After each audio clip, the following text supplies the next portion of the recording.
क्योंकि रोहिणी जी ने संकर्षण को उत्पन्न किया, यशोदा मैया ने भगवान कृष्ण को जन्म दिया। अब संकर्षण जी जो है इनका एक नाम बलराम भी हुआ है। एक गर्भ से दूसरे गर्भ में स्थापित करने के कारण संकर्षण, और शरीर में अति बल होने के कारण इनका नाम बलराम रखा। तो राम ही गया था नाम, और बल अधिक होने से इनको बलराम कहा गया। भगवान कृष्ण और बलराम का जन्मोत्सव मनाया। तो गोस्वामी तुलसीदास जी कहते हैं कि कई दिन चलता रहा उत्सव, रात्रि दिन उत्सव चलता रहा,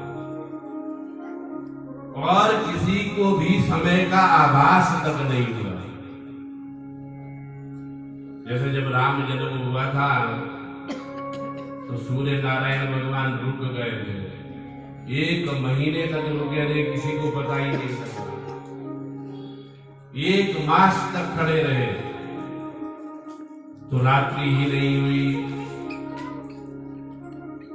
और आज भी जो है सूर्यदेव ऐसे स्थिर हो गए हैं भगवान के आने से, किसी को भान ही नहीं होगा कि कितने दिन बीत गए उत्सव में।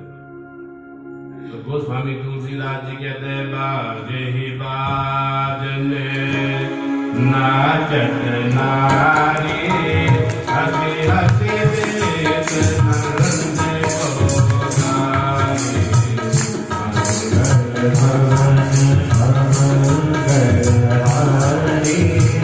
नंद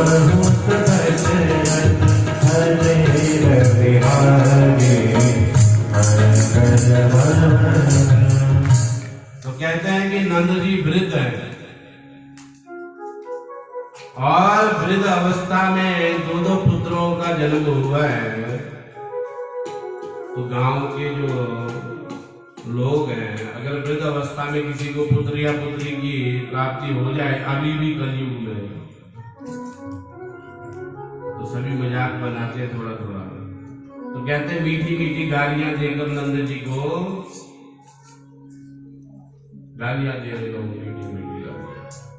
और पहले कभी विवाह हुआ करते थे, जब बारात जाई करती थी, तब वृद्ध जन ये गाली वाले अलग ही रखे होते थे, स्पेशल होते थे। तो कहते मीठी मीठी गालियां दिया करते थे।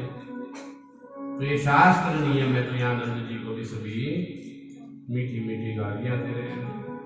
अब परीक्षित जी कहते हैं कि सुखदेव भगवान का अवतार तो आपने बता दिया, बलराम जी का अवतार हुआ, भगवान का अवतार हुआ, पर देवकी और वसुदेव जी ने तो बड़ा तप किया था, तब उनके घर में ये भगवान आए।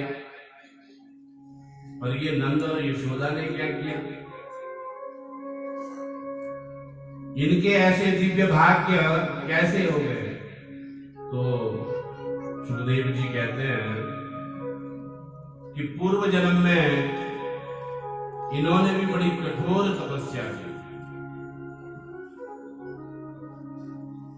और तपस्या और त्याग के फलस्वरूप ये धराधाम पर